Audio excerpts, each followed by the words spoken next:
Halo, halo. Selamat pagi semuanya, Heroes Family. Apa kabar? Coba saya mau cek ombak dulu. Silakan rekan-rekan yang sudah hadir pada pagi hari ini.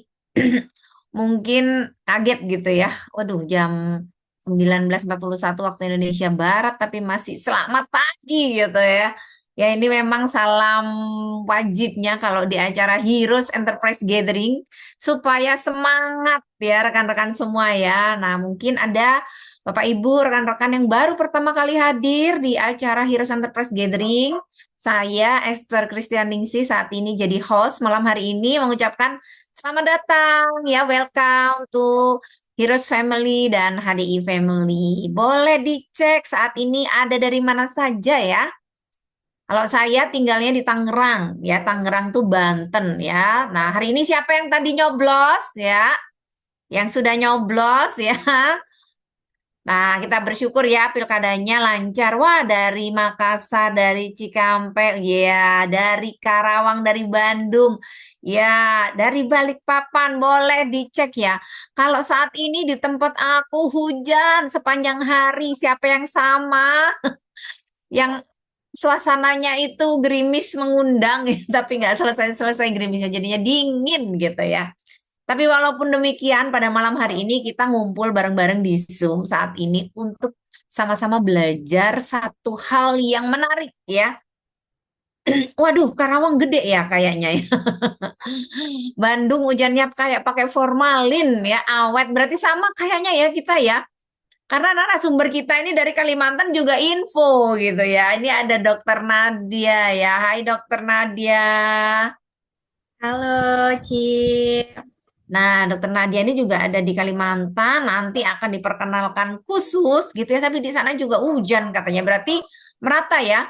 Semoga kita semua dalam keadaan yang baik-baik dan semoga hujannya nggak sampai parah ya rekan-rekan ya. Dan yang penting kita harus terus jaga kesehatan, karena kalau musim hujan, itu biasanya penyakitnya juga banyak ya. Kalau tubuh kita nggak fit, tubuh kita nggak kuat, waduh bisa ambruk gitu ya. Nah, tapi mungkin sebelum memulai saya ingin memperkenalkan sedikit ya mengenai perusahaan yang terus mensponsori acara ini tentunya ya. Jadi kita di Heroes Family setiap minggu itu ada webinar tentang kesehatan, ada webinar tentang parenting gitu ya. Nah, ini semuanya disupport dan disponsori oleh satu perusahaan yang luar biasa yang tidak pernah berhenti mengedukasi kita mengenai kesehatan ya tentunya ya. Dan di Heroes Family ini yang saya suka adalah kita bisa mendapatkan informasi-informasi yang benar mengenai kesehatan. Nah, perusahaannya adalah HDI ya. Apa sih HDI ini yang ingin saya perkenalkan kepada rekan-rekan semua ya. Nah, rekan-rekan HDI ini adalah sebuah perusahaan multinasional yang berdiri dari tahun 1986. Jadi usianya itu udah hampir 40 tahun ya. Dulu berdiri di Singapura dan saat ini juga sangat besar di Indonesia. Bahkan di Indonesia sendiri kita punya kantor pusat Asia itu justru ada di Indonesia ya. Ini di HDI Hive Menteng, Jakarta Pusat. Nah, ini kantor pusat kita. Ada satu gedung 9 lantai di Jalan Menteng. Nah, mungkin kalau ada rekan-rekan yang pas kebetulan main ke Jakarta, boleh mampir ke kantor kita sama-sama ya. Dan HDI ini bergerak di bidang distribusi produk kesehatan dan kecantikan dengan bahan utamanya adalah produk perlebahan. Nah, sejak 30 tahun yang lalu ada di Indonesia, HDI sendiri juga sudah banyak di 6 negara ya, khususnya di Malaysia, Filipina, Hong Kong, dan Makau. Itu sudah ada kantor-kantor HDI. Di Indonesia sendiri sudah lebih dari 130 kantor cabang juga yang siap membantu melayani kita semua untuk mendapatkan produk-produk kesehatan dan kecantikan yang sehat tentunya ya. Dan kita punya anggota, kita punya komunitas itu lebih dari 2,7 juta member ya, dan ini semua eh, dilayani oleh seluruh kantor-kantor di HDI yang ada di seluruh Indonesia dari Sabang sampai Merauke. Nah, ini yang luar biasa ya. Dan yang menarik adalah HDI sendiri dari sisi produk sudah tidak perlu diragukan ya Bapak Ibu rekan-rekan semua. Kenapa? Karena tentunya legalitas HDI, sertifikatnya sendiri juga sudah banyak ya. Bahkan produk-produk HDI sendiri untuk produk kesehatannya ya, itu sudah masuk di dalam buku MIMS. Ah, ini buku MIMS kalau di kalangan para medis kayak dokter, apoteker itu sudah terkenal sekali karena memang ini buku referensi yang dipakai untuk mencari produk obat dan suplemen yang baik untuk diresepkan kepada pasiennya. Nah, produk-produk KDI udah masuk di sini rekan-rekan. Nah, ini yang membuat produk-produk kita tidak perlu diragukan lagi manfaatnya dan tentu keamanannya juga untuk masyarakat ya. Nah, kalau produk kecantikannya juga banyak award-nya atau penghargaan yang diterima. Nah, selain itu yang menarik adalah perusahaan HDI sendiri sudah memiliki sertifikat syariah ya untuk sistem network marketingnya. Nah, ini yang luar biasa yang membuat saya itu sangat bersemangat untuk berbagi dengan Bapak Ibu rekan-rekan semua mengenai kesehatan ya tentunya ya, dan HDI juga terus mengkampanyekan hal-hal ini juga kepada seluruh masyarakat. Termasuk malam ini ya rekan-rekan ya. Nah, saya mau tanya dulu nih, kalau misalkan ada yang masih mau diundang boleh loh ya, karena malam ini kita mau ngobrol santai. Waduh, ngobrol santai, topiknya itu topik yang menarik ya. Kenapa? Karena kita mau ngobrolin tentang mitos dan fakta soal menyusui ya, atau memberikan ASI, mengasihi ya biasanya gitu. Ada sih yang katanya mengasihi gitu ya, memberikan ASI. Dan saat ini saya nggak sendiri tentunya ya, karena saya ditemani seorang dokter cantik yang sudah ada bareng-bareng dengan kita ya, Dokter Nadia. Nah, rekan-rekan Dokter Nadia ini dokter yang luar biasa ya loh. Walaupun tidak di Jawa, tapi beliau sangat-sangat aktif gitu ya, berbagi gitu ya. Nah, kalau boleh tahu ya sambil Dokter Nadia nanti share, saya mau tanya dulu di sini nih, yang sudah hadir ya. Di sini ada yang sedang menyusui, boleh di chat siapa yang sedang menyusui di sini. Berarti kalau sedang menyusui itu babynya di bawah 2 tahun ya, Dok ya? Harusnya ya. Babynya di bawah 2 tahun. Iya, benar. Nah, saya mau kenalin dulu ya Dokter Nadia sama teman-teman. Saya. Boleh sekalian ditulis dong babynya umur berapa. Atau mungkin yang sedang hamil ya dok ya, yang sedang mempersiapkan untuk menyusui gitu ya. Anda nggak salah room karena saat ini saya Saya ditemani. belajar malam ini.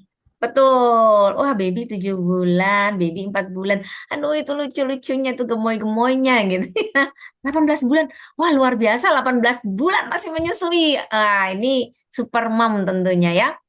Nah, saat ini saya mau memperkenalkan kepada rekan-rekan semua siapakah Dokter Nadia ya, karena saat ini kita mau ngobrol sama expertnya nih, sama pakarnya gitu ya. Dokter Nadia ini punya nama lengkap Dokter Nadia Muslimah Anisa ya. Beliau selain dokter tentunya juga mami gitu ya, ibu dari 2 anak. Dan saat ini beliau melayani masyarakat di RSUD Sultan Suryansyah Banjarmasin. Jauh banget ya, berarti di sana udah 1 jam lebih cepat, bener nggak sih dok? Betul ya, di sana udah mau jam 9 malam gitu ya. Kalau Benar, kalau benar. di Jawa baru mau jam Iya, 8, hampir kita jam udah mau 9 jam malam tidur. di sini. Oke, tapi luar biasa ya, Dokter Nadia masih mau hadir bersama dengan kita buat ngobrol-ngobrol. Dan yang menarik lagi adalah beliau adalah konselor laktasi yang tersertifikasi ya tentunya ya. Jadi memang udah biasa membantu banyak ibu untuk melewati masa-masa memberikan ASI karena ternyata itu, aduh, perjalanan memberikan ASI itu tidak mudah ya teman-teman ya, apalagi kalau buat mami yang baru pertama kali nih.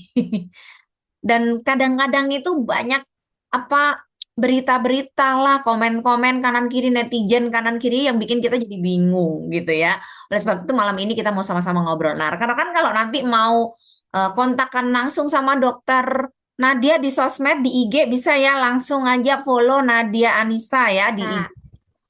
Dan di HDI beliau juga nggak main-main prestasinya ya. Beliau seorang eksekutif diamond leader di HDI. Jadi walaupun seorang dokter, beliau juga aktif menjaga kesehatan masyarakat melalui HDI gitu ya. Udah nggak usah lama-lama dok, karena ini udah banyak yang kepo gitu. Udah banyak yang kepo Dokter Nadia. Karena apa? Karena sebagai ibu ya, apalagi ibu pertama kali, Dokter Nadia, saya ingat ya. Jadi ibu pertama kali, hamil pertama kali itu bingungnya banyak. Kenapa? Karena zaman sekarang sama zaman mama kita dulu itu beda, betul nggak, Dok? Ya, benar. Beda sekali. Sampai nangis-nangis nggak Ci Esther dulu? Iya, terus sering banyak bingung. Mertua ngomong apa, mama ngomong apa, terus kita ngedenger Bentrok, bentrok literal infonya. kok agak sama. Dokternya ngomong apa? Nah, itu yang membuat saya waktu itu "Ah, nggak Iya, bisa deh, kayaknya harus belajar sendiri kita itu ya. Kalau ilmu kesehatan sangat-sangat berkembang soalnya ya, Dok ya. Termasuk laktasi ya, Dok ya. benar.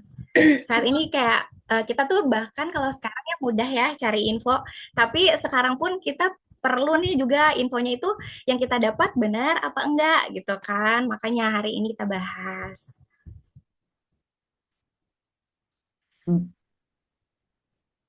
Oke, Ci Esther saya mulai ya. Ya, silakan, Dok. Ya. Halo, selamat pagi teman-teman semuanya.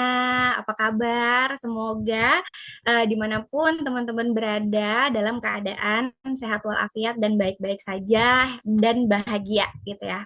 Nah, jadi eh, ini materi yang cukup menarik karena banyak banget biasanya para momi-momi itu kayak nge-DM ke Instagram atau ngechat di WA gitu kan, kayak menanyakan bener nggak ini tuh kayak gini, bener nggak ibu menyusui kayak gini. Jadi sangat banyak informasi yang ibu menyusui dapatkan, tapi mereka sendiri itu nggak tahu gitu loh, informasi tersebut valid atau enggak. Makanya malam hari ini kita angkat nih biar kita bisa sharing dan diskusi bareng mengenai mitos dan fakta tentang menyusui. Nah, mungkin kita semua sepakat ya bahwa setiap orang tua selalu menginginkan yang terbaik buat anaknya. Sepakat? Sepakat ya. Dalam hal apapun itu kita pasti pengen yang terbaik buat anak kita, termasuk dalam hal memberikan ASI, teman-teman. Nah, seperti kata Ci Esther tadi, menyusui itu cukup susah, cukup sulit gitu kan perjalanannya, apalagi buat yang awal-awal, apalagi buat ibu-ibu baru, bahkan kayak ibu yang udah anak kedua, ketiga, itu pun tetap melalui masa sulitnya teman-teman. Karena apa? Karena bayinya baru lagi, jadi walaupun mamanya udah pengalaman tapi bayinya baru lahir, masih belajar gitu kan, akhirnya ketemu kendala-kendala lagi. Nah, padahal orang-orang tuh bilang menyusui itu padahal proses yang alamiah katanya. Tapi memang kenyataannya nggak selalu mudah. Dalam perjalanannya, ibu menyusui sering kali menjumpai banyak tantangan demi tantangan ya. Nah, kira-kira nih, waktu teman-teman menyusui, apa aja deh tantangan yang pernah dihadapi? Terus gimana cara mengatasinya? Biasanya sih salah satunya cari info sebanyak-banyaknya ya, googling gitu kan. Terus ada yang rajin baca buku gitu kan. Ada juga yang rajin cari jurnal-jurnal terbaru. Pokoknya aku mau yang paling up to date gitu. Terus ada juga yang tanya sama mami-mami yang lain gitu kan, punya kelompok ibu menyusui gitu. Nah, jadi mencari info sebanyak-banyaknya tentang menyusui itu menjadi salah satu solusi bagi setiap ibu ataupun calon ibu, bahkan bapak-bapak sekarang udah mulai melek ASI ya. Jadi buat mempersiapkan diri menghadapi tantangan-tantangan di masa menyusui gitu kan. Nah, saking mudahnya saat ini kita mencari informasi, saking mudahnya ternyata justru bingung ibu ini, kayak tadi kata Ci Esther, dari mertua katanya ini, dari ibu kandung katanya ini, belum lagi dari ipar katanya ini, belum lagi dari teman-teman, tetangga yang datang ngejenguk. Itu saling memberikan informasi gitu kan buat si ibu menyusui. Nah, akhirnya ibu menyusui ini bingung mana informasinya A sama B, bentrok, bertolak belakang. Kira-kira harus percaya sama siapa? apa gitu kan. Nah, sehingga ibu menyusui perlu memfilter informasi sehingga informasi yang didapatkan sebaiknya itu adalah dari yang memang sudah ahli atau expert di bidangnya. Misal tanya ke dokter, tanya ke bidan, tanya ke konselor laktasi gitu. Karena saat ini sudah banyak teman-teman konselor laktasi yang bisa teman-teman temui. Dan konselor laktasi itu tidak hanya tenaga kesehatan, tenaga non kesehatan, masyarakat umum yang mendaftarkan diri dan mengikuti serangkaian pelatihan juga bisa menjadi seorang konselor laktasi. Jadi teman-teman semakin banyak punya wadah untuk bertanya dan mencari informasi yang valid gitu. Nah, sekarang kita akan bahas bareng-bareng kira-kira nih beberapa info yang saya tampilkan. Ini mitos atau fakta kira-kira. Nanti mungkin teman-teman bisa bantu jawab di kolom chat ya. Kita kayak sambil bahas sama-sama sesuai pengalaman masing-masing. Nah, yang paling sering pertama, payudara kecil, payudaranya misalnya kendor, payudaranya lembek, itu katanya nggak ada asinya atau asinya sedikit. Benar apa salah? Fakta apa mitos? Kira-kira sering nggak dapat seperti ini? C. Esther kira-kira sering nggak dapat hawa-hawa pertanyaan seperti ini, C? Dulu waktu waktu menyusui pertama itu sempat agak-agak mikir karena kan belum pernah ya. Terus ngelihat payudara sendiri, aduh ini nanti bisa banyak apa enggak karena ya itu pikirannya katanya kalau yang gede tuh Nah, banyak, gentongnya gede katanya gitu. yang gede, karena gentongnya gede Ya, katanya ya. katanya Nah, gitu. di kolom komentar rame nih mitos, mitos katanya. Nah, ini teman-teman.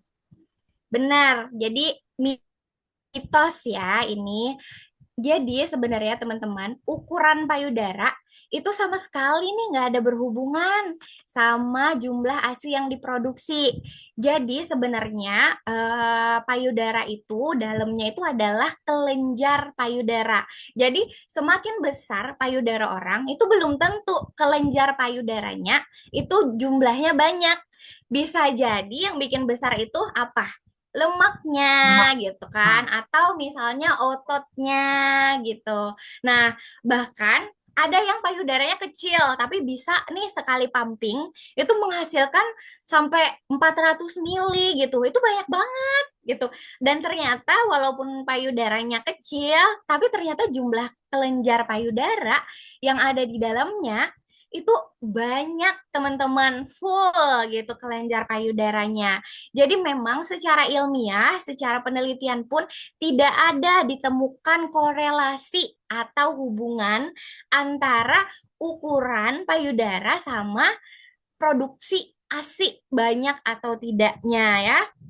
Jadi ini udah banyak banget diteliti dan memang hasilnya sama nih sepakat nggak ada korelasi antara ukuran payudara dengan banyaknya ASI yang diproduksi. Jadi teman-teman yang mungkin ukuran payudaranya kecil jangan insecure atau misalnya nanti mampir nih ke tempat sanak saudara yang ibaratnya teman-teman lihat payudaranya kecil jangan sampai ya diomongin ih kamu payudaranya kecil nanti bayinya nggak dapat ASI. Nah, jangan ya, teman-teman, jangan kayak gitu. Nanti sedih ibunya, nanti insecure karena sebenarnya nggak ada hubungan apa-apa. Justru nanti setelah hari ini, ketika teman-teman ngejenguk, terus ada keluarga yang bilang, aku nih belum keluar nih ASI karena payudara aku kecil kalian. Nanti teman-teman nih yang bantu support dan menguatkan sama ibu menyusui. Enggak kok, kemarin aku udah ikut kelas menyusui di sana dikatakan bahwa nggak ada hubungan antara payudara kecil sama jumlah ASI yang dikeluarkan. Kamu semangat aja ya, insya Allah ASInya bakalan ada gitu ya. Terus kita lanjut nih ke mitos yang berikutnya. Nah, ibu dengan flat nipple atau puting datar tidak bisa melakukan direct breastfeeding atau menyusui langsung. Ayo teman-teman, nggak ada pentilnya, nggak ada putingnya. Kira-kira nih nggak bisa DBF, benar apa salah? Mitos, mitos, mitos. Iya, udah pintar-pintar nih di room chat jawabnya. Iya, benar, teman-teman. Jadi, sering banget ibu yang bahkan sejak hamil ya datang ke saya, "Dok, ini saya kayaknya nanti ketika melahirkan, saya akan full pumping aja deh, karena kayaknya tidak memungkinkan buat saya melakukan menyusui langsung atau direct breastfeeding gitu. Karena dok, saya nggak ada pentilnya, saya nggak ada nih nipelnya gitu." Nah, padahal apa, teman-teman? Bayi itu menghisap pada sebagian besar areola, bukan pada nipelnya aja. Justru kalau nenennya di nipelnya aja itu termasuk yang salah. Itu termasuk perlekatan dan posisi yang salah, dan itu bakalan bikin mamanya sakit, lecet putingnya gitu. Jadi areola itu apa sih? Nah, kalau misalkan teman-teman lihat gambar ini, nah kalau yang ada bagian putih ini itu daerah nipel. Nipel itu yang muncul itu loh. Yang ada bagian menonjol itu adalah nipel. Nah, sedangkan bagian hitam di sampingnya, bagian berwarna gelap di sampingnya itu adalah areola. Jadi, idealnya bayi itu menyusu bahkan sebagian besar areola ini yang masuk ke dalam mulut bayi, hap gitu. Nah, kuncinya apa? Kuncinya berarti ibu harus belajar benar-benar tentang posisi dan perlekatan selama menyusui. Nanti akan kita bahas di belakang ya, biar nanti si ibu-ibu baru atau calon ibu atau misalkan yang udah jadi ibu calon punya anak kedua, ketiga, nanti bisa belajar lebih lanjut tentang bagaimana sih posisi dan perlekatan menyusui yang benar gitu. Nah, lanjut. Menyusui itu nggak sakit. Benar apa salah, teman-teman? Mitos atau fakta? Fakta. Menyusui itu nggak nyeri. Fakta. Terus fakta. Terus menyusui itu nggak nyeri. Kalau nggak lecet dan nggak masih. Awal-awal aku lecet katanya. Fakta, fakta. Iya benar, teman-teman. Sebenarnya menyusui itu faktanya tidak nyeri. Tadi asal kunciannya adalah posisi dan perlekatan yang sesuai. Jadi kalau udah posisi dan perlekatan yang sesuai, itu menyusuinya nggak sakit, teman-teman. Jadi biasanya ketika saya ketemu sama pasien sejak hamil, itu saya akan minimal ajarin cara posisi menyusui dulu. Terus ketika nanti dia lahiran, itu nanti sama-sama belajar kan si bayi sama si ibunya, itu mungkin akan ada memang di awal-awal sedikit nyeri, mungkin terus mungkin ada bakteri yang masuk malah jadi infeksi gitu. Nah, itu kalau memang udah mastitis, sumbatan itu akan jadi nyeri. Tapi sebenarnya kalau posisi dan perlekatan sesuai itu menyusui idealnya nggak sakit, teman-teman. Sakit pada menyusui biasanya emang ada terjadi di awal fase menyusui karena ibu dan bayi sama-sama belajar. Nah, terus Dokter Nadia dari tadi bilang posisi perlekatan, terus gimana sih sebenarnya yang benar gitu kan? Nah, ini saya sharing sedikit ya, teman-teman, tentang posisi perlekatan. Tapi sebenarnya belajar ini tuh luar biasa ya. Harus berlatih berkali-kali, nggak hanya semudah teorinya. Jadi kalau kita menyusui, itu kita boleh posisinya berbagai macam. Sambil duduk, sambil bersandar, sambil berbaring, bahkan sambil berdiri pun juga boleh. Nah, kayak foto-foto yang di samping ini misalnya nih sambil berdiri, dia sambil nyusuin bayinya. Ini juga berdiri, pakai gendongan, ini nyusuin bayinya. Ini posisi berbaring, ini posisi menyandar. Tapi teman-teman, ketika melakukan Nah, jadi kunci pertama adalah telinga dan bahu bayi harus satu garis lurus. Oke, ini saya punya boneka. Ini boneka laktasi saya. Jadi saya punya anak ya. Jadi dicoretin nih sama anak saya, jelek banget bonekanya. Nah, jadi telinga dan bahu bayi itu harus berada dalam satu garis lurus, teman-teman. Biasanya apa sih yang bikin sakit? Itu karena kita nggak sadar, ibu-ibu itu nggak sadar menyusui ini kepalanya bayi doang yang menghadap ibu gitu. Nah, jadi posisinya lurus kayak gini, cuma kepalanya yang belok. Coba deh kira-kira nih teman-teman, miring ke kanan coba kepalanya, terus menelan air liur aja. Nah, telan tuh air liur pas kepalanya menoleh ke kanan. Kira-kira enak nggak menelan? Menelan pas kepalanya menoleh ke kanan kayak gitu. Nggak enak. Nah, itu juga yang dirasain bayi kita. Kata bayi kita, Mama, ini aku kok gimana sih menyusuinya? Kok aku nggak bisa meneguk nih, gitu kan? Nah, karena itu biasanya kita nggak sadar bahwa yang kita arahkan ke badan kita itu hanya bagian kepalanya saja. Badannya nggak. Padahal yang sebenarnya adalah, ini ceritanya bayi ya, se sebadanan gini menghadap dan mendekap. Cek, gitu. Nah, jadi hampir seluruh bayi ditopang dengan badan ibu. Jadi kayak badan ibu, badan bayi itu menyatu ya teman-teman. Terus perut bayi menempel ke perut ibu. Jadi benar-benar saling bersentuhan dan lengan bawah bayi merangkul tubuh ibu. Nah, ini tangan bagian sini. Biasanya menyusui ada yang masih pakai bedong kan. Nah, justru pakai bedong itu biasanya posisinya lebih susah untuk sesuai karena harusnya nih tangan bayi kita bisa arahkan ke belakang, teman-teman. Nah, di belakang sini ceritanya. Nah, gitu. Tapi karena pakai bedong kan, jadi tangannya terlipat nih ke depan, malah ada jarak antara kita dan bayi gitu kan. Jadi bagusnya menyusui itu bayinya nggak usah diapa-apain ya, nggak usah dibedong, bahkan sarung tangan aja kayaknya nggak perlu. Sekarang juga udah nggak direkomendasikan. Karena apa? Karena sambil menyusui kita bisa sambil main sama telapak tangannya. Karena bayi itu biasanya ngenyot nyom nyom nyom nyom nyom gitu kan. Terus bentar-bentar ketiduran. Kalau nggak sambil kita mainin telapak tangan, telapak kaki, pipinya itu nanti dia lama di badan itu ngempeng doang, teman-teman. Makanya ada yang bilang, aku menyusui udah setengah jam, tapi berat badan bayiku nggak naik-naik. Katanya, oh ternyata bayinya setengah jam, nyusunya 5 menit, ngempengnya 25 menit gitu. Nah, jadi ini ya kunciannya, kalau kita menyusui. Jadi kalau misalkan posisinya mau itu duduk, mau itu bersandar, berbaring, pastikan telinga bahu satu garis lurus, badan bayi mendekap, perut saling saling menempel, mulut bayi berada di depan puting ibu dan tangan bayi yang merangkul ke belakang tubuh ibu gitu. Terus lanjut. Nah, ini kita belajar tentang perlekatan. Nah, jadi ini kuncian keduanya. Nah, teman-teman bisa lihat di gambar ini yang warna hijau, ini adalah perlekatan yang benar, teman-teman. Dimana coba teman-teman lihat lihat ini mangap banget tuh mulut si bayi gitu kan. Dan banyak areola yang masuk ke dalam mulut bayi. Nih, putingnya itu akan menyentuh ke langit-langit lunak bayi. Jadi puting ibu itu masuknya dalam banget sampai menyentuh langit-langit lunak.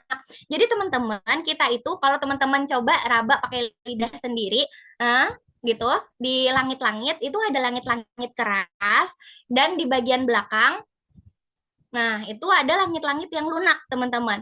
Yang benar ketika kita menyusui itu adalah areola masuk sampai ke langit-langit lunak. Kenapa bisa lecet? Karena biasanya di awal-awal kita itu masih memasukkan payudara itu putingnya aja. Sehingga si puting ini bergesekan sama langit-langit yang keras. Nah, bergesekan terus. Akhirnya pas keluar puting ibunya lecet. Terus jadi gepeng gitu kan putingnya. Nah, sebenarnya kalau misalkan kita mau cek, ini kira-kira posisi perlekatan anak aku ini udah bener apa enggak ya? Kita coba cek areola. Jadi bagian yang menghitam, ini bagian atas itu terlihat lebih banyak memang dibandingkan bagian bawah. Jadi bagian bawah ini masuk lebih banyak areolanya. Terus mulut, mulut bayi terbuka lebar, bukan mencucu. Jadi dia gitu gitu bukan yang beda kayak bayi kalau misalkan minum pakai dot itu mulutnya mencucu teman-teman gitu karena dia cuma menghisap pentil pentil dot. Nah beda kalau misalkan dia menghisap ke payudara ibu dia mulutnya terbuka ah, gitu. Terus bibir bawah terpelintir keluar doer dia gini. Jadi saya biasanya kalau visitasi ke rumah-rumah pasien yang konsultasi menyusui, saya lihat bibirnya. Saya lihat, saya sih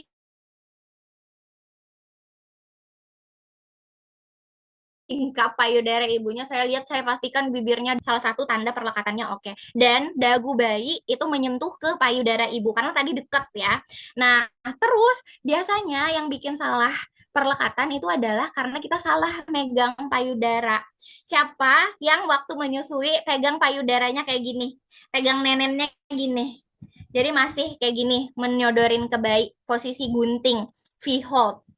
Siapa? Nah, jadi teman-teman, saya Bu mengaku ya, ya saya juga karena saya anak pertama itu dramanya juga luar biasa ya. Saya pegang payudara, nggak ada dulu yang ngajarin bahwa pegang payudara itu harus si hold, yang benar tuh yang kayak gini. Karena ketika kita pegang payudara posisinya V, itu kayak kita saling tarik-tarikan sama bayi. Bayi pengen memasukkan payudara sebanyak-banyaknya, tapi dengan posisi kita memegang payudara V, hold, itu justru kita kayak menghalangi payudara kita untuk dimasukkan bayi gitu. Jadi sebenarnya yang benar itu pegangnya si hold. Karena ketika kita pegangnya si hold, kita justru mendorong payudara kita masuk ke dalam mulut bayi sebanyak-banyaknya gitu. Saya Bu makanya lecet sampai berdarah benar. Jadi kalau misalkan emang perlekatannya nggak sesuai, sakit, terus lecet, kalau lecetnya berkepanjangan, itu sampai berdarah benar. Jadi kalau misalkan menyusuinya sakit, saya selalu sarankan gunakan jari kelingking. Nih, jari kelingking. Jari kelingking ya teman-teman. Masukkan ke mulut bayi, selamatkanlah puting ibu ya. Jadi jangan ditarik, jangan ditarik tiba-tiba nih payudara, aduh sakit, langsung nih dicabut payudaranya, itu tambah sakit. Jadi ketika kita merasa sakit, itu posisi perlekatan latch on-nya nggak benar, masukkanlah langsung jari kelingking kita ke mulut bayi. Hop gitu. Nah, langsung keluarkan, selamatkan, evakuasi puting ibu ya, biar lecetnya nggak parah dan bisa dioleskan ASI lagi setelahnya gitu. Jadi kalau misalkan sakit itu justru jangan dipaksakan nenennya. Keluarkan dulu, coba lagi, masukkan sampai benar-benar minim rasa sakitnya atau nggak kerasa sakit sama sekali. Oke, nah jadi lanjut. Bentar, salah klik. Oke. Nah, terus yang berikutnya, saat sakit, ibu nggak boleh menyusui bayinya. Kira-kira benar apa salah? Benar apa salah? Pas sakit, ibu nggak boleh nenenin bayinya. Mitos, mitos. Salah, mitos, benar. Ayo. Ya, teman-teman, ketika sakit, ibu itu boleh menyusui bayinya ya, teman-teman. Jadi, kalau misalnya ibu sakit, itu masih boleh menyusui bayinya dengan catatan higienitasnya dijaga dan hati-hati. Jadi misal nih ibunya batuk pilek, maka harus rajin-rajin cuci tangan. Apalagi misal nih bayinya ibunya habis bersin, habis pegang tisu, habis lap-lap ingus misalnya kayak gitu. Itu harus rajin cuci tangan sebelum pegang bayi dan menyusui bayi. Nah, terus ketika ibu misalnya bersin-bersin banget, batuk banget, maka pakailah masker ketika menyusui bayi karena kontak kita sangat dekat dengan bayi supaya bayinya nggak tertular. Dan teman-teman, ketika kita sakit sebenarnya kita si ibu ini akan memproduksi banyak antibodi yang akan dikeluarkan melalui ASI, di mana nanti antibodi tersebut akan digunakan oleh bayi untuk menjaga mereka supaya tidak tertular atau meningkatkan daya tahan tubuh mereka. Nah, tapi di sini ada yang perlu diwaspadai nih. Ketika ibu sakit, maka harus be careful sama obat-obat yang dikonsumsi. Jadi teman-teman harus waspada ketika dapat spesialis gitu kan. Ketika teman-teman sakit, teman-teman harus bilang, "Dok, saya menyusui." Jadi kalau misalkan enggak gitu, nanti dokternya juga nggak tanya, misalnya nanti justru obat yang diberikan justru akan memberikan efek terhadap proses menyusui, entah itu nanti bikin asinya seret gitu kan, atau misalnya justru obatnya itu tidak aman ketika terkonsumsi oleh bayi. Jadi yang paling sering nih teman-teman, kalau misalnya batuk pilek, Nah, kalau ibu menyusui batuk pilek, itu obat bapil yang ada di luaran sana, teman-teman rata-rata mengandung yang namanya pseudoephedrine.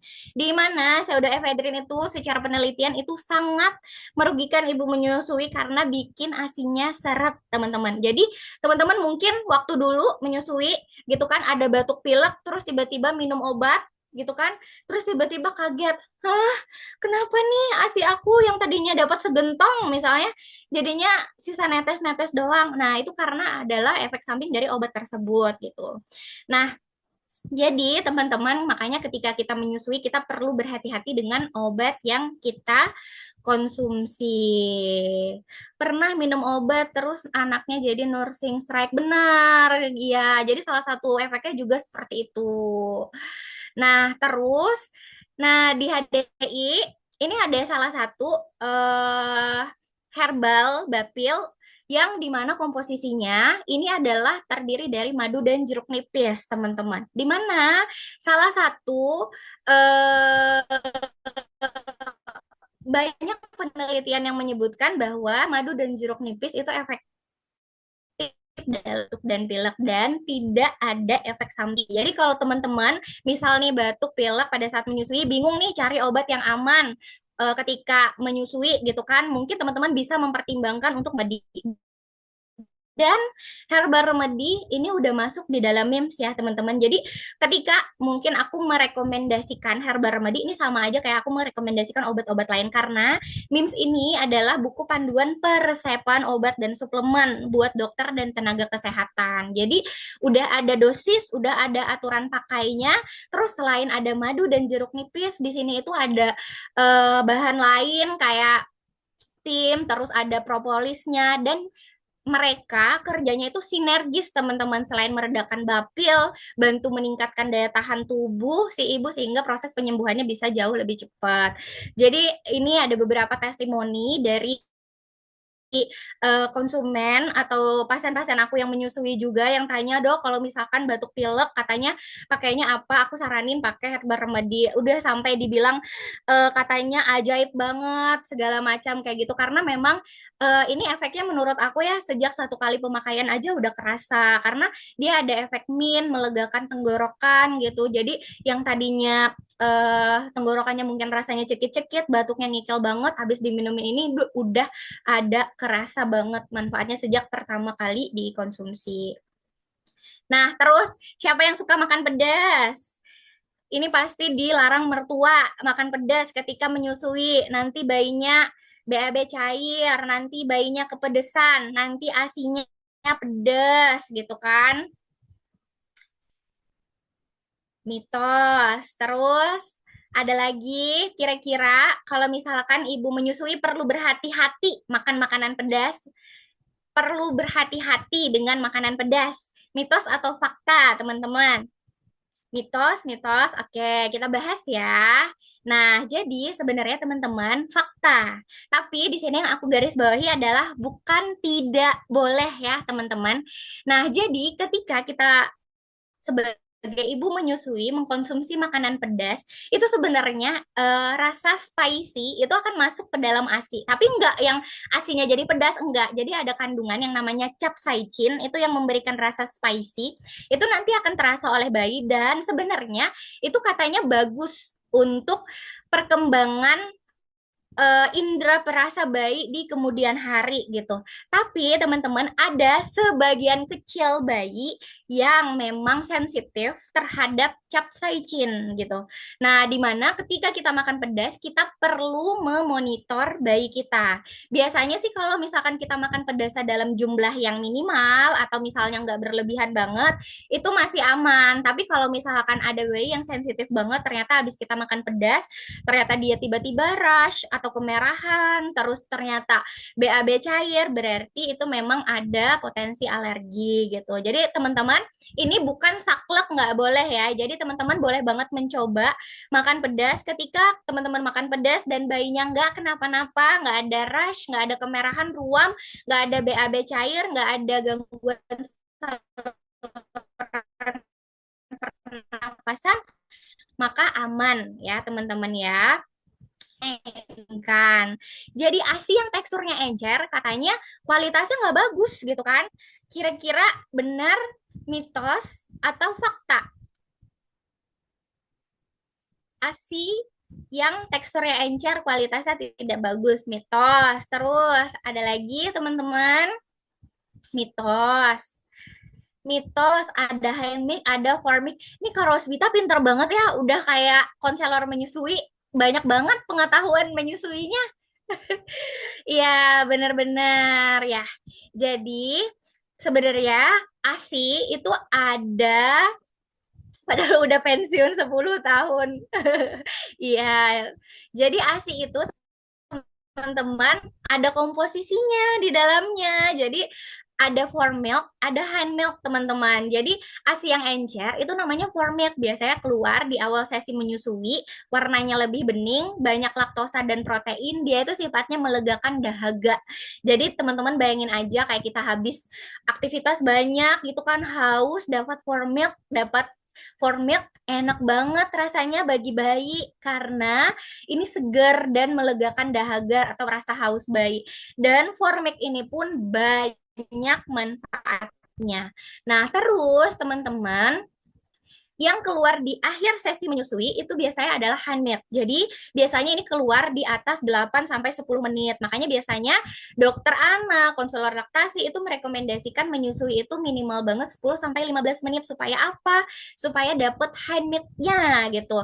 Teksturnya lebih kental, warnanya lebih kuning, banyak mengandung lemak, memberikan rasa kenyang dan banyak manfaat. Jadi misal nih ada bayi gitu kan, nenen baru 5 menit di payudara kanan udah diapa-apain ketiduran nggak mau bangun terus tiba-tiba 1 jam bangun lagi, itu payudara yang perlu kita sodorkan lagi adalah tetap yang kanan ya teman-teman. Supaya apa? Supaya kita habisin for milknya, dia dapat hand milknya. Karena kalau sering gonta-ganti payudara dikit-dikit di kanan, nanti 2 menit pindah ke kiri, nanti 1 jam lagi bayinya menyusui kanan lagi, terus 1 jam lagi kiri lagi, yang ada nanti justru bayinya dapat for milk aja. Makanya ada kasus di mana, dok bayi aku ini padahal sering banget nyusu, tapi kok berat badannya nggak naik-naik ya? Oh ternyata salah satu faktornya sering gonta-ganti payudara pada saat menyusu sehingga bayi nggak dapat hand milknya gitu. Nah sehingga bayi itu nggak dapat zat yang justru banyak mengandung lemaknya, yang justru ini tuh biasanya berpengaruh terhadap kenaikan berat badan si bayi gitu. Nah, supaya handmade kita bisa dicapai oleh bayi, maka kita perlu menyusui efektif, teman-teman, dan harus minimal banget 10 sampai 15 menit. Nah, terus kadang tiap orang memang for milk dan hand milknya itu beda-beda.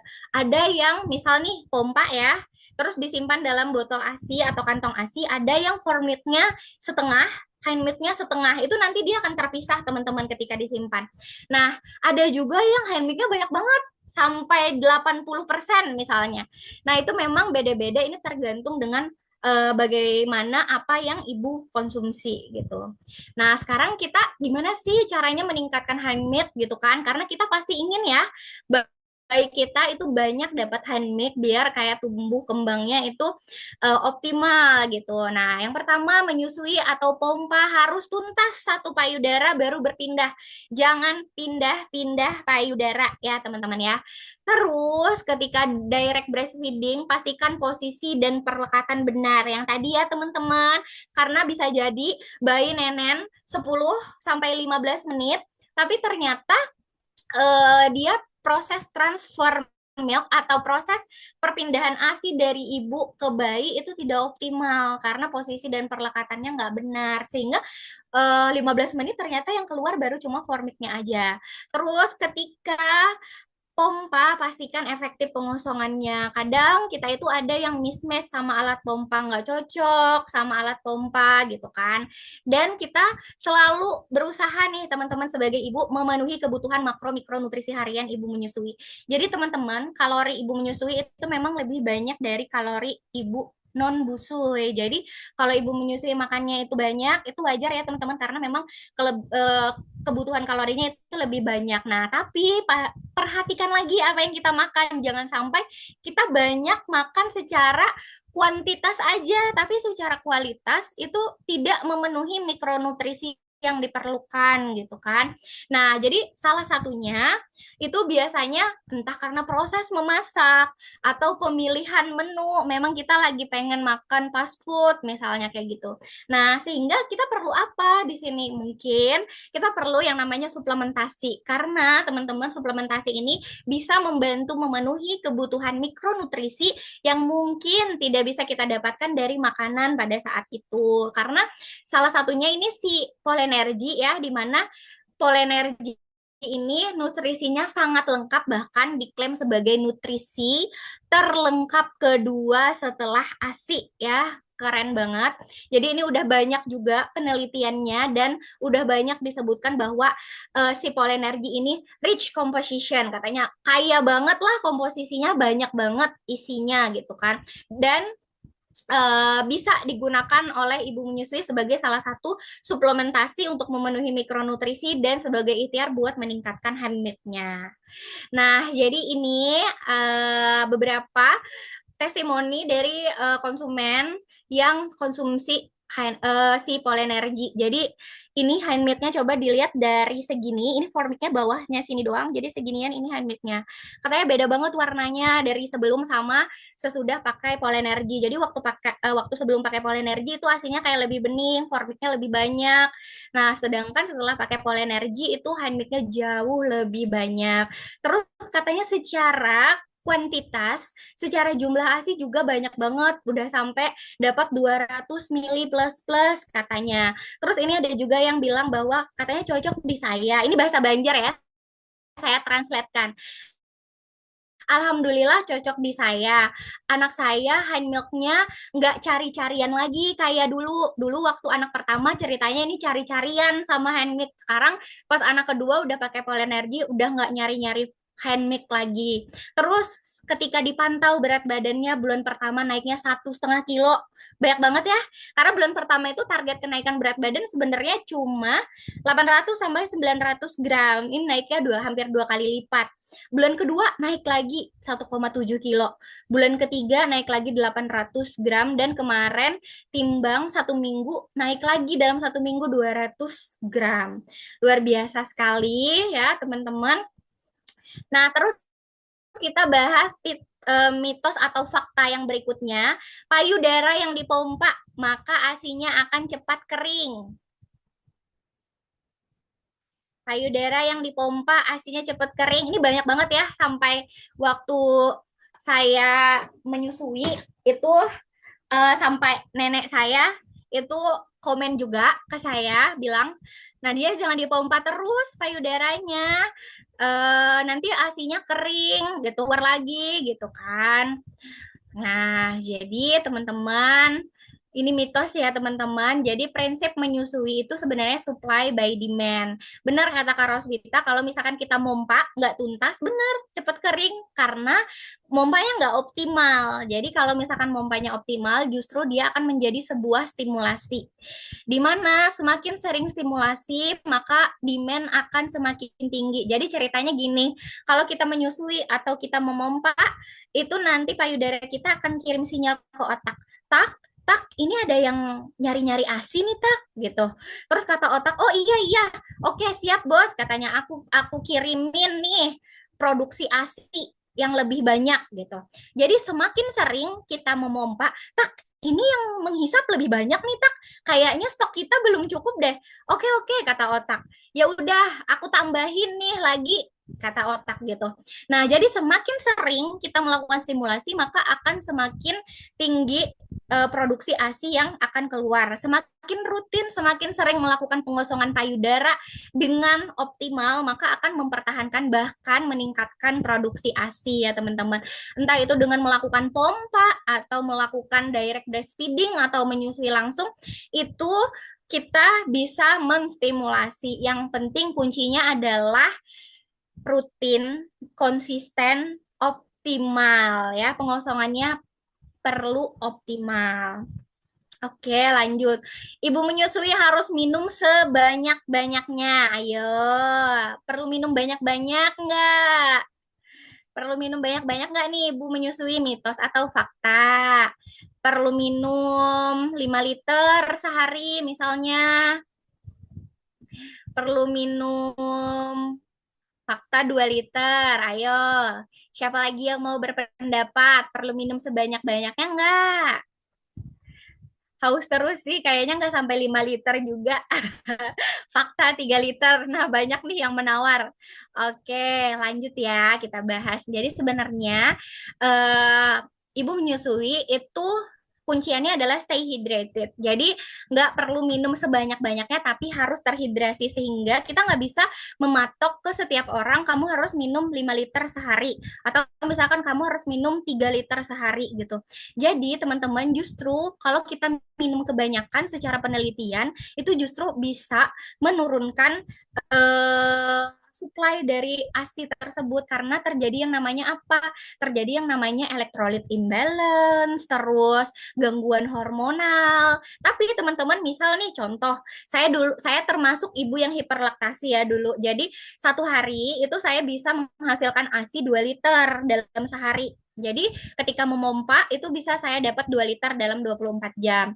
Nah, terus teman-teman eh, ketika saya memompa 2 liter, maka minimal banget berarti saya minum juga 2 liter. Itu minimal banget, itu aja impas udah.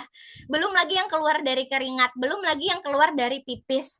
Nah, tapi kalau misalkan, misal nih ibunya eh, full memompa gitu kan sehari misalnya menghasilkan ASI 1 liter maka itu nggak perlu digonyong-gonyong disuruh minum sampai 4 liter mungkin 2 liter setengah itu udah cukup jadi yang penting stay hydrate ketika kita haus kita harus minum bahkan ketika kita sedang menyusui sedang memompa itu sediakan air di samping jadi menyusui itu sangat membuat dehidrasi ya teman-teman karena benar-benar cairan di tubuh ibu itu terkuras tapi jangan sampai kita jadi sapi gelonggongan jadi yang ibaratnya minum sekali menyusui minum 2 liter, nanti sesi menyusui lagi minum lagi 2 liter, enggak. Jadi kalau misalkan kita minum sebanyak-banyaknya dengan harapan ASI kita meningkat itu enggak ya teman-teman. Jadi justru perlu disesuaikan dengan kondisi dan produksi ASI kita seperti itu. Jadi mungkin kalau misalkan minum 2 liter, 3 liter sehari itu masih rasional ya teman-teman ya.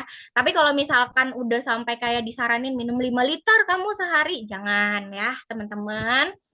Karena justru kebanyakan air itu bisa decrease breast milk supply. Jadi menurunkan supply ASI-nya. Terus, nah kepencet dah. Ibu menyusui hanya boleh makan rebusan dan makan makanan hambar. Ya Allah, ini adalah mitos yang sangat menyiksa ibu menyusui. 40 hari pertama katanya cuma boleh makan telur rebus. Terus 40 hari pertama katanya makan ikan gabus yang direbus. Terus harus makan sayur direbus sepanci. Aduh, ya Allah, kasihan banget ya ibu menyusuinya kalau kayak gini. Jadi teman-teman ini mitos ya. Jadi ketika nanti teman-teman ketemu info ini, jadi mungkin bisa difilter bahwa sebenarnya nggak ada pantangan makanan khusus pada ibu menyusui kecuali bayi dicurigai terbukti alergi teman-teman. Jadi saya pengalaman di anak kedua, anak pertama itu nggak terlalu sensitif ya alerginya terhadap makanan.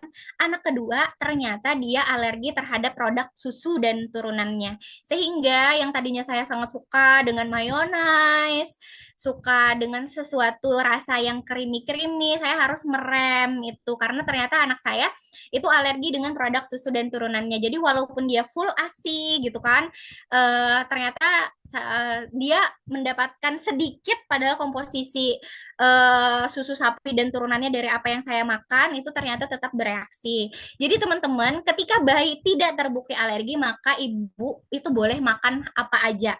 Selama misal yang muslim perlu halal ya gitu. Kalau misalkan yang non muslim itu boleh makan apa aja. Nah, terus kalau misalkan ditemukan reaksi pada bayi setelah ibu mengkonsumsi sesuatu, teman-teman saranin buat konsultasi ke dokter buat memastikan ini kira-kira alergi atau bukan gitu. Jangan sampai nanti kita diagnosis.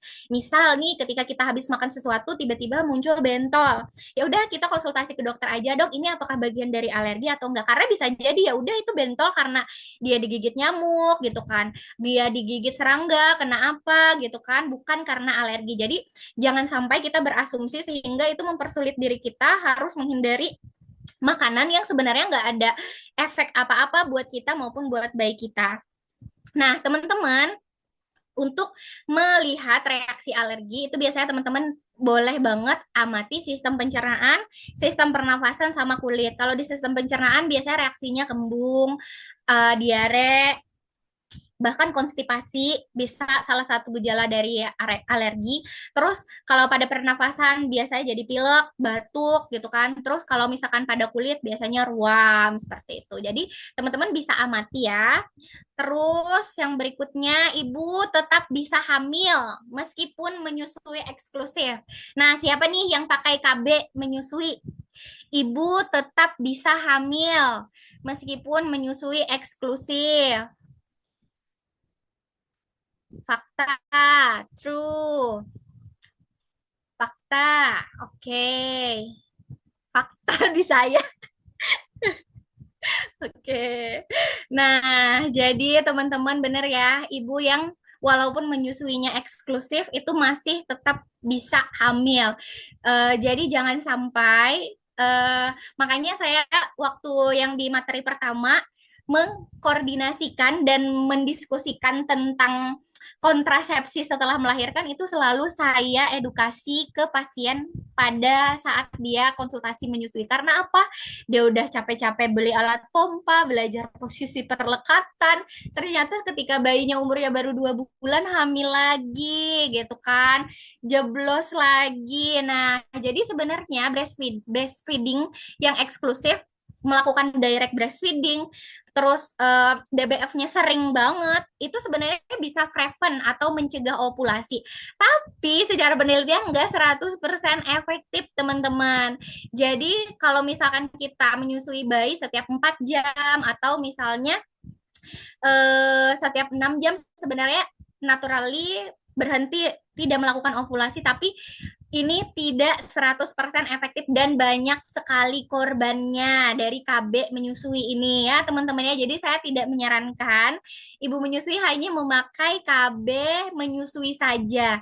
Jadi teman-teman ketika udah memastikan dan memantapkan diri untuk sukses menyusui, maka pastikanlah kontrasepsi yang digunakan setelah menyusui itu ada ya dan efektif gitu, karena kalau misalkan hanya mengandalkan lewat menyusui eksklusif saja, oh aku menyusui banget juga setiap hari misalnya siang dan malam, tetap teman-teman ada risiko kebobolannya ya, ini fakta.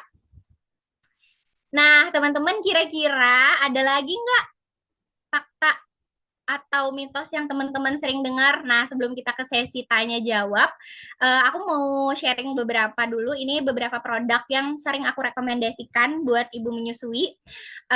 Ada Propoelik, ini karena dia punya efek anti peradangan, terus fungsi utamanya buat daya tahan tubuh. Jadi ibu-ibu menyusui yang sakit, aku biasanya rekomendasiin konsumsi Propoelik untuk mempercepat proses penyembuhannya.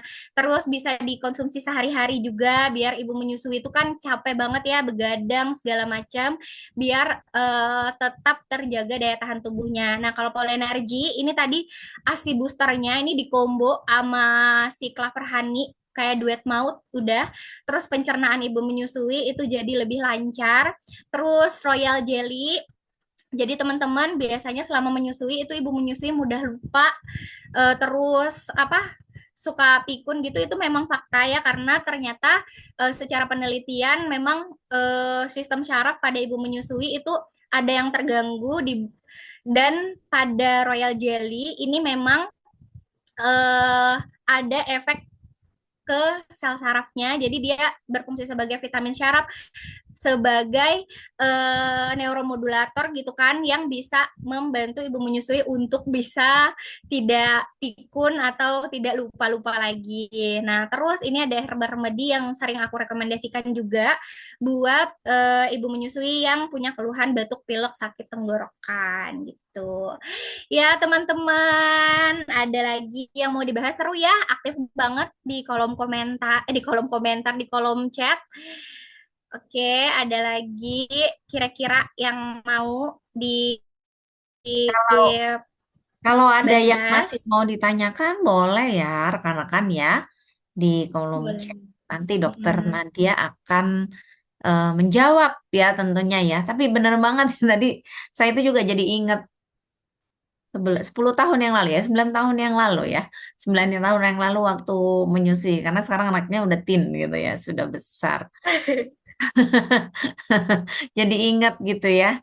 Dan memang masa-masa Pengalaman dulu ya, Cek ya. Terflashback betul kembali. flashback dan benar-benar memang menyusui itu yang memang harus diperjuangkan untuk kita itu bisa menyusui bayi kita. Walaupun mungkin banyak kesulitannya, tapi hasilnya itu sangat-sangat, sangat-sangat, pertama sangat-sangat irit, hemat, gitu Mm-mm. ya.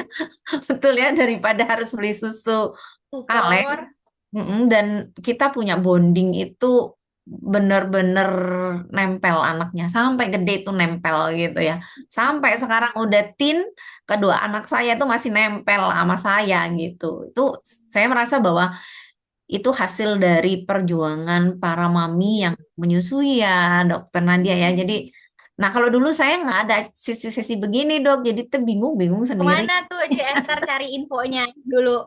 Biasanya aku cari info beli buku. Dulu kan belum Oh, internet yang gimana gitu ya. hmm. Jadi cari di Gramedia, beli buku-buku menyusui supaya kita dapat info yang bener lah dari yang ahlinya gitu ya. Kalau Ya, sekarang soalnya sudah lebih konselor menyusui juga dulu jarang banget ya, Cia. jarang, Aku aja jarang, anak jarang. pertama nyari konselor menyusui itu susahnya luar biasa di Betul, Banjarmasin. betul, betul. Eh, Kalau sekarang sudah enak ya, dihirus aja. Udah banyak dokter-dokter kita bisa konsultasi. Terus mungkin juga info-info juga banyak banget. Tapi memang kalau info-info kayak di TikTok, di IG itu kita benar-benar harus tahu sumbernya sih. Bisa hmm. membedakan yang benar dan mana nih yang hoax gitu ya. Tapi rekan-rekan, ini mumpung nih ya Dokter Nadia ada di sini, teman-teman boleh banget loh ya untuk bertanya. Dan sambil menunggu beberapa pertanyaan tadi sudah ada yang masuk, Dok. Nanti Dokter Nadia bisa dilihat. Saya ingin menyampaikan sedikit saja mengenai beberapa sharing yang tadi Dokter Nadia juga sudah sampaikan ya tentunya ya tentang HDI selain produk-produk yang untuk ibu hamil, kita juga punya banyak produk tentunya untuk suplemen kesehatan, untuk papanya juga, untuk kakaknya yang sudah agak besar sedikit, kita juga punya produk kids yang banyak gitu ya, bahkan yang baru launching minggu lalu ada Cubis gitu ya. Kemudian untuk produk-produk personal care-nya kita juga punya Better Botanic yang juga sama-sama alami dan ilmiah. Nah, nanti kalau mau tahu lebih banyak bisa ikut sesi product knowledge ya. Dan untuk skincare-nya kita punya merek namanya Baskin. Nah, ini dari Korea Selatan ya. Dan keunggulannya apa sih selain mengandung six core antioksidan dan salah satu antioksidannya adalah dari produk perlebahan. Baskin ini juga eh, bebas dari 14 bahan kimia keras. Jadi buat ibu hamil dan ibu menyusui, aduh kadang-kadang kalau jadi ibu hamil, ibu menyusui itu benar-benar kudu hati-hati gitu ya. Jangan sampai bahan-bahan kimia itu masuk ke tubuh kita karena efeknya nggak cuma ke kita, efeknya juga ke bayi kita. Nah, termasuk skincare-nya kita bersyukur di HDI kita punya base skin yang skincare-nya ini aman sekali gitu rekan-rekan ya. Nanti teman-teman kalau ingin tahu lebih banyak bisa baca e-katalognya ya, nanti bisa menghubungi rekan-rekan yang mengundang Anda atau ikut sesi di Product Knowledge atau bikin Product Knowledge-nya ya rekan-rekan ya. Nah, tapi tentunya saya ingin menginfokan juga bahwa di HDI kita bisa punya eh spesial membership ya atau spesial spesial penawaran yaitu Anda bisa punya benefit member ya. Sehingga kalau misalkan Anda belum punya membernya HDI, ayo cepat-cepat bikin rekan-rekan. Kenapa? Karena ini gampang sekali kok. Ya, dengan Anda punya kartu member HDI atau Anda punya akun sendiri di aplikasi HDI Anda cuma butuh upload KTP Anda, kemudian Anda registrasi, nanti sistem akan kirim kode verifikasi ke WA Anda, maka Anda punya segudang benefit yang Anda bisa manfaatkan gitu. Apa? Misalkan Anda mau menikmati produk-produk HDI, Anda udah langsung dapat voucher belanja di bulan pertama Anda registrasi.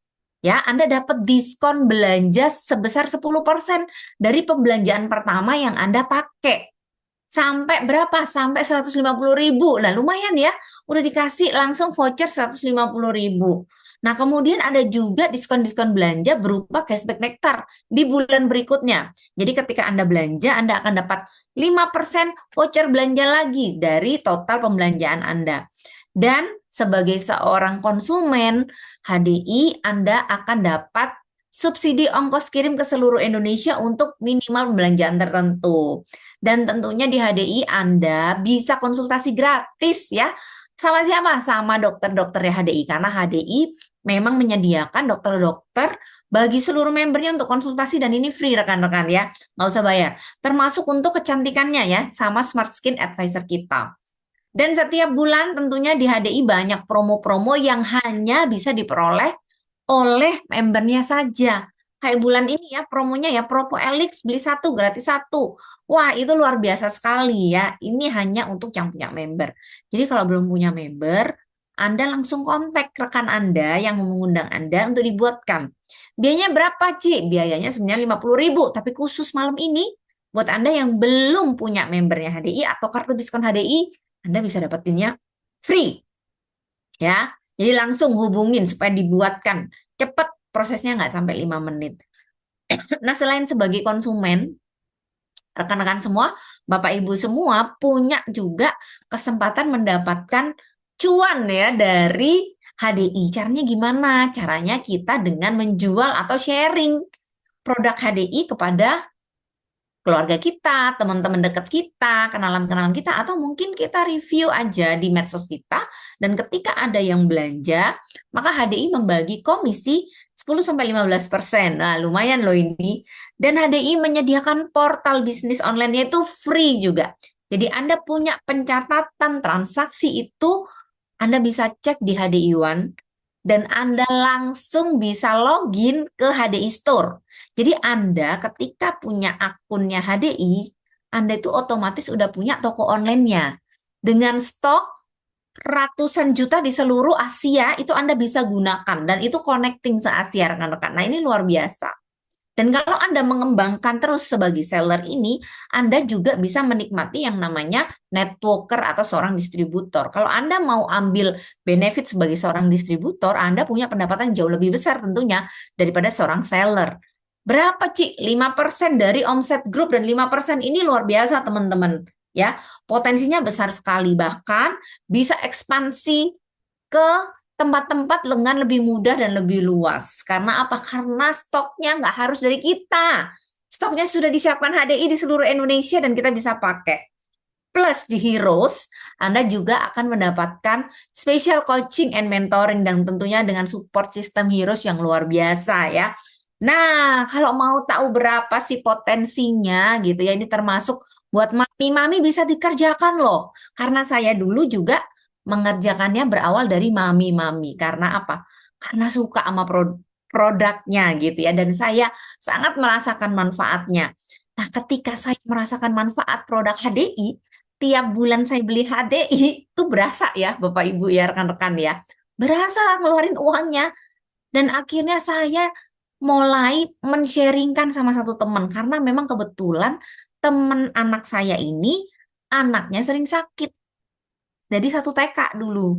Nah, ketika saya sharing satu orang ke teman saya, ternyata ketika dia belanja, saya dapat komisi dari HD. Waktu itu saya senang banget, komisinya belum besar. Tetapi ketika saya dijelaskan potensinya dari satu orang ini, dia ajak kakaknya untuk cobain karena ternyata anaknya terbantu. ya. Dari dua orang, saya sama teman saya sama-sama sharing. Saya ajak teman saya satu lagi dan dia ajak kakaknya. Maka di bulan kedua saya punya 4 enterpriser di dalam jaringan saya. Ini yang luar biasa. Tanpa terasa cuman cerita-cerita dari 4 orang saya punya customer 8 orang karena 4 orang ini sama-sama cerita. Nah, dari cerita ke cerita inilah teman-teman, kita itu bisa memanfaatkan yang namanya power of networking atau kekuatan viral gitu ya.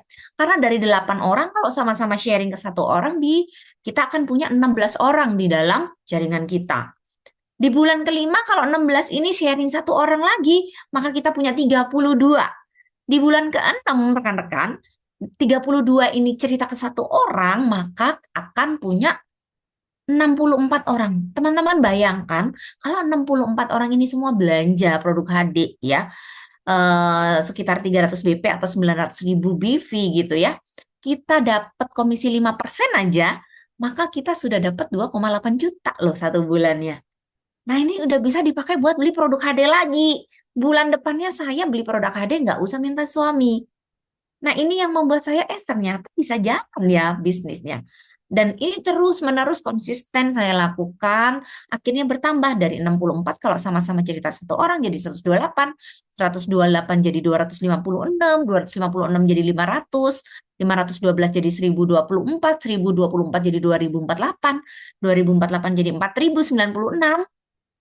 Kalau 4.000 orang ini semuanya belanja ya produk ada 900.000 aja sebulan gitu ya dalam buktinya kita dapat 5%-nya, maka kita dapat 184 juta loh komisi yang dibagikan HD kepada kita.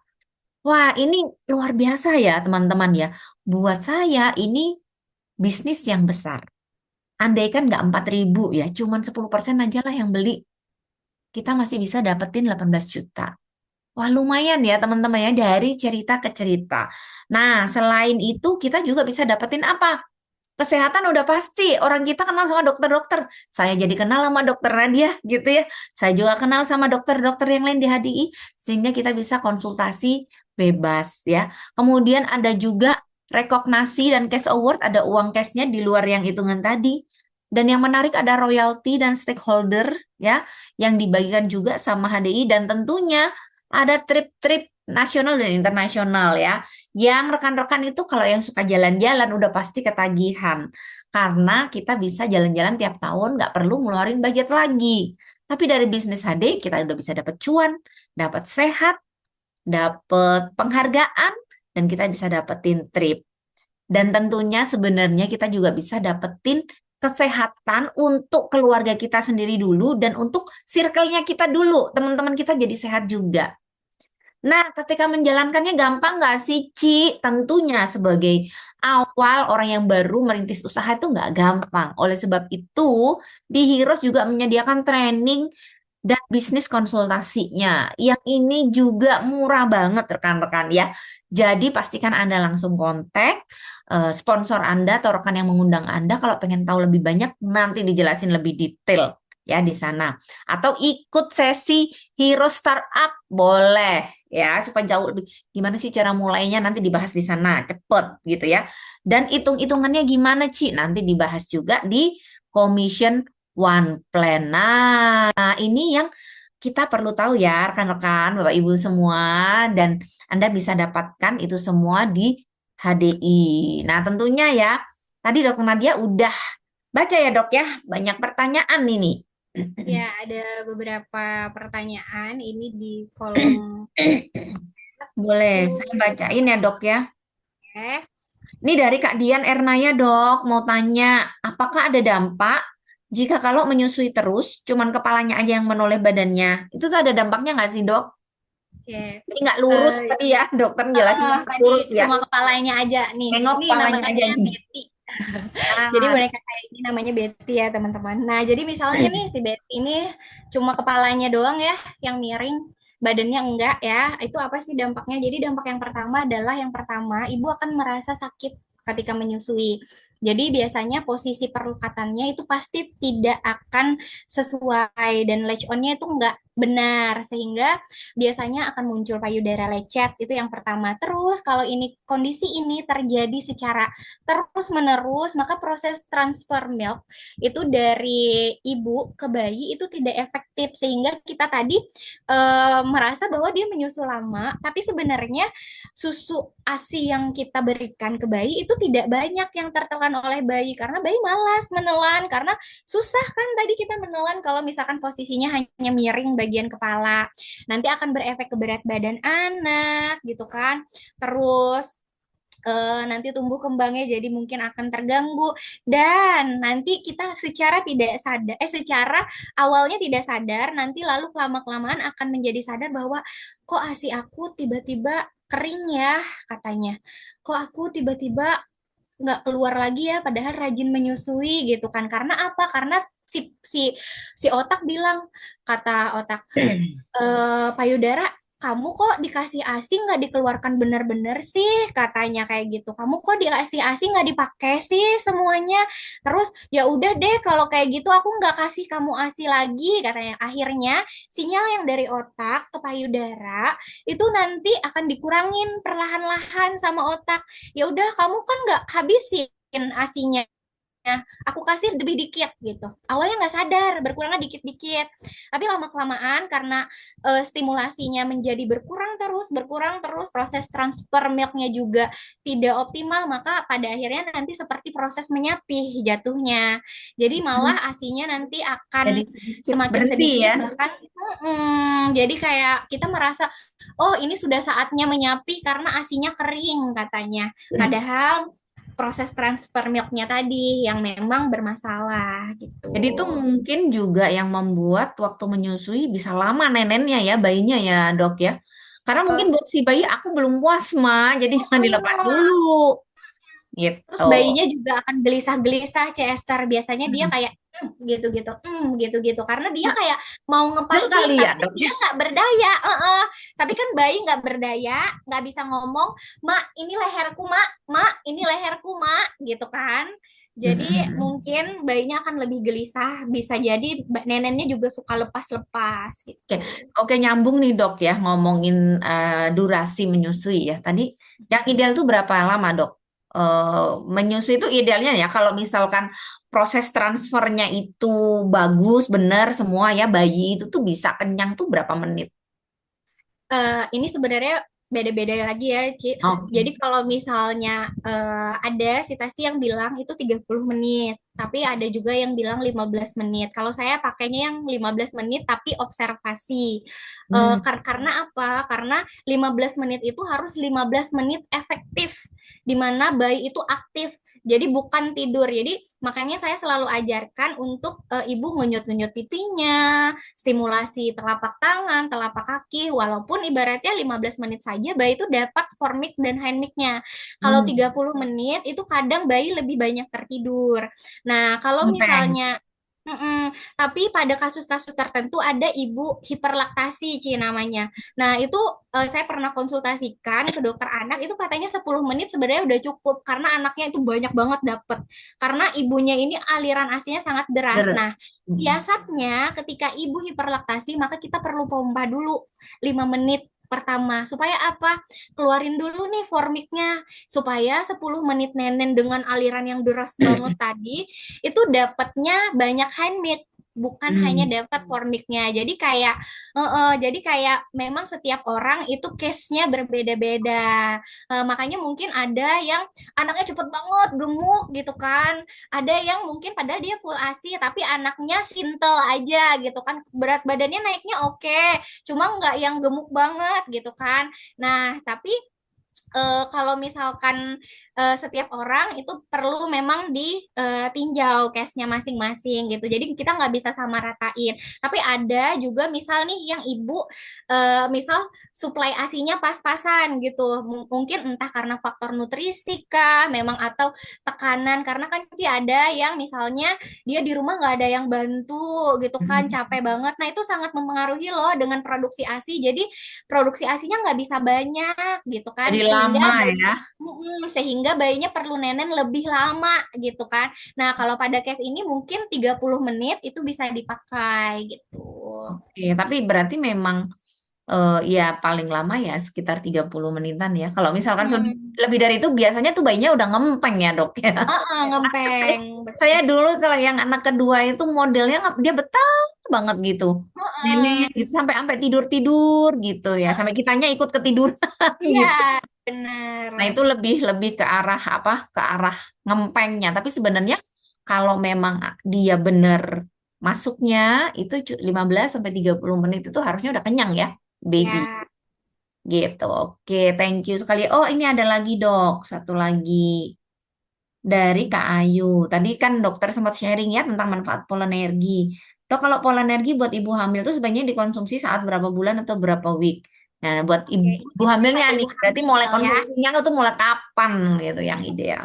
Nah, jadi kalau misalkan ibu hamil sendiri, aku biasanya saranin pada trimester kedua ya untuk konsumsi polenerginya karena polenergi ini kan isinya bipolen ya dengan dosis 520 miligram bipolen. Jadi di mana itu ada pada beberapa penelitian itu ada kemunculan reaksi alergi kalau misalkan dikonsumsi terlalu dini pada ibu hamil, apalagi pada ibu hamil trimester satu kan itu fokus pada proses pertumbuhan bayi gitu kan. Sehingga biasanya aku lebih menyarankan dikonsumsi sejak trimester 2. Nah, jadi nanti dari trimester 2 sampai akhir itu boleh dikonsumsi dan boleh dilanjutkan sampai menyusui. Nah, ini ada muncul nih, langsung Dosisnya, dijawab dosis. aja deh. Dosis polenergi buat ibu menyusui. Kalau pada ibu hamil itu boleh dikonsumsi 1 sampai 3 tablet sesuai kebutuhan karena kan kita ini sifatnya food supplement ya. Jadi setiap orang itu beda-beda bisa naik turun dosis sesuai dengan kondisi dan kebutuhannya. Tapi dikonsumsi 1 kali sehari aja itu udah cukup banget buat ibu hamil. Nah, pada ibu menyusui biasanya aku memulai dengan 1 kali 1 pada 3 hari pertama karena tadi kita mau lihat respon pada ibu dan bayi karena kan tadi bisa jadi kan ada respon alergi entah di bayinya atau bagaimana gitu kan. Jadi mencoba pada 3 hari pertama. Kenapa 3 hari? Karena biasanya respon alergi itu munculnya bisa delay sampai 3 hari gitu. Jadi pada 3 hari pertama kita amati kalau misalkan nggak ada apa-apa boleh naik dosis 2 kali 2 tablet sehari. Jadi dosis buat ibu menyusui 2 kali 2 tablet sekaligus sebagai ASI booster. Tapi ada beberapa eh, pasien-pasien dan konsumen aku yang ibaratnya dia turun ke 1 kali 1 karena saya 1 kali 1 aja udah banyak banget dok katanya naiknya saya nggak kuat pumpingnya kalau misalkan terlalu banyak katanya jadi oh ya udah nggak Disesuaikan. apa-apa. Nah balik lagi disesuaikan sama kondisi masing-masing berarti respon orang ini oke banget nih sama polinergi gitu kan jadi 1 kali 1 cukup berarti bisa buat 3 bulan ya si polinerginya kan 1 tablet, Aduh, 1 botol kan isinya 90 hemat banget. betul, Iya. betul, betul. Dan itu di bayinya itu bagus banget. Saya ini nambah testimoni Benar. ya, Dok ya. Saya punya anak dua, yang pertama saya belum kenal HDI. Jadi saya pakai vitamin dokter. Yang kedua saya baru kenal HDI dan langsung mempelajari HDI. Langsung saya yang anak kedua nggak pakai vitamin yang dari dokter. Karena saya nggak bisa telan. Itu kan gede-gede ya vitamin ibu hamil itu. Jadi saya hanya pakai Polenergi. Dan memang beda sih hasil apa di babynya itu yang kedua ini badan dia lebih gede dari perut itu udah lebih gede gitu kan. Terus sekarang ketika mereka udah mulai belajar, mulai sekolah itu dia lebih cepet apa kemampuan berpikirnya tuh lebih cepet. Makanya agak akselerasi jadi dia agak ngebut sekolahnya yang anak kedua nyusul sama kakaknya. Nah, ini testimoni asli ya dari saya ya. Makanya saya kalau ketemu ibu hamil, aduh, wah, Benar. harus deh masuk Polenergi kudu wajib. Benar. Nah, ini yang menarik ya. Jadi rekan-rekan nanti setiap minggu itu kita bakal ada sharing-sharing terus ya mengenai topiknya macam-macam. Dan minggu depan kita mau sama-sama ngomongin tentang Kayak ada satu lagi pertanyaan dari oh Vina. iya, Ini kalau menyusui idealnya berapa jam oh iya sekali? betul. Aku jawab ya. Nah, Boleh. jadi menyusui idealnya berapa jam sekali sih? Jadi sebenarnya kalau ibu menyusui itu dia full DBF, direct breastfeeding gitu ya, maka itu menyusuinya on demand alias semaunya bayi gitu. Jadi misal nih bayi 1 jam mau nenen lagi kasih nggak kasih gitu. Atau misal nih bayi 2 jam sekali mau nenen kasih nggak kasih. Idealnya sih sebenarnya kalau teori secara teori per 2 jam ya menyusui per 2 jam. Cuma ada pada beberapa kondisi misalnya bayi mengalami growth spurt itu biasanya dia akan menyusui lebih sering karena growth spurt itu sedang berada pada masa pertumbuhan dia mau masuk ke catch up itu biasanya per 30 menit mau nenen cari nenen 30 menit mau nenen gelisah pokoknya dia memang mau nenen sebanyak-banyaknya pada fase growth spurt itu maka tetap kasih ketika bayi mau itu namanya on demand. Nah ketika kita memompa maka kalau misalkan pompa nih pada ibu-ibu pekerja itu harus terjadwal. Jadi biasanya saya sarankan itu pasang di alarm karena saya pribadi itu waktu masih menyusui sambil bekerja itu pakai alarm pompa 1, pompa 2 tiap 2 jam sekali dia berdering untuk mengingatkan karena ketika saya bekerja, saya kan jauh nih dari bayi, bayinya tidak memungkinkan untuk dibawa, saya tidak memungkinkan untuk pulang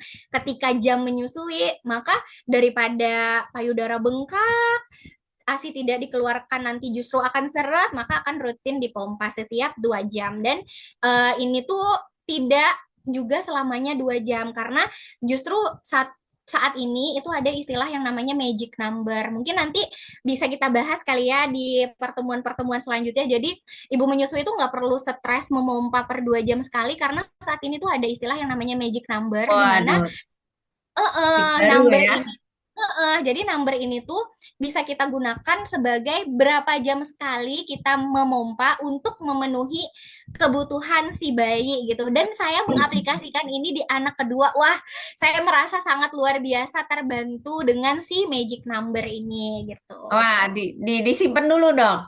Ya. Mau topik HEG selanjutnya ya rekan-rekan ya. Nah ini tentunya ya. Nah ini ada lagi nih ya. Kalau ASI yang berlebihan dibekukan di freezer bisa bertahan berapa lama dok? Ya satu Oke. lagi mungkin ya. Oke. Freezernya freezer apa dulu? Jadi kalau misalkan freezer kulkas yang satu pintu, itu biasanya idealnya bertahan 1 bulan saja. Terus kalau misalkan freezer yang 2 pintu atas bawah ya, itu bertahan bisa sampai 3 bulan. Kalau misalnya freezer kulkas khusus, itu bisa bertahannya sampai 6 bulan. Kalau deep freezer yang buat frozen food, es krim gitu kan, itu bisa bertahan sampai 1 tahun, luar biasa. Dan Iya, jadi intinya tinggal. sebenarnya kalau saya baca di penelitian itu katanya setelah 1 tahun pun ada yang setelah 1 tahun pun ada yang meneliti katanya masih bagus tuh si ASI, tapi batasnya orang penelitian tuh baru di 1 tahun, jadi datanya baru sampai awet di 1 tahun gitu. Oke ya, luar biasa ya.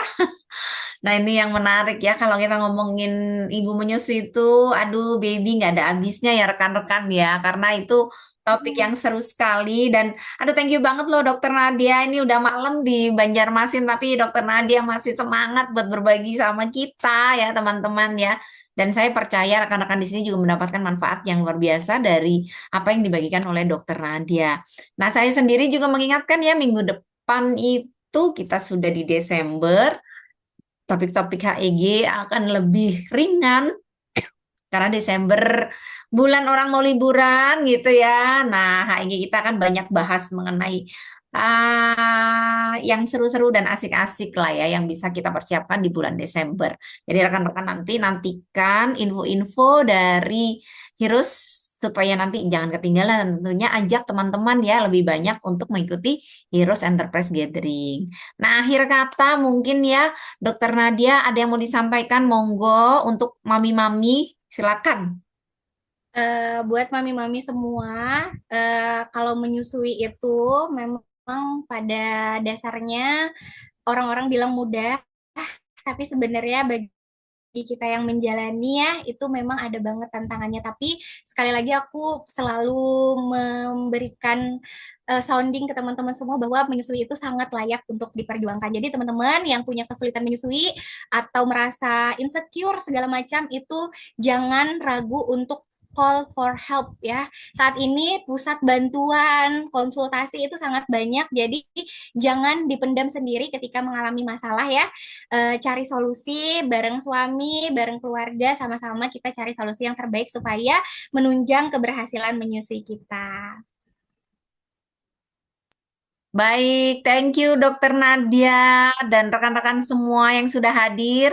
Kami juga dari Hero Center Presbytery mengucapkan selamat pagi dan kami juga mohon maaf kalau misalkan ada kendala ketika penyampaian kita gitu ya. Dan kita menantikan rekan-rekan semua hadir lagi minggu depan ya di tanggal 6 untuk ngobrolin yang seru di bulan Desember yang bisa kita preparation ya di akhir tahun.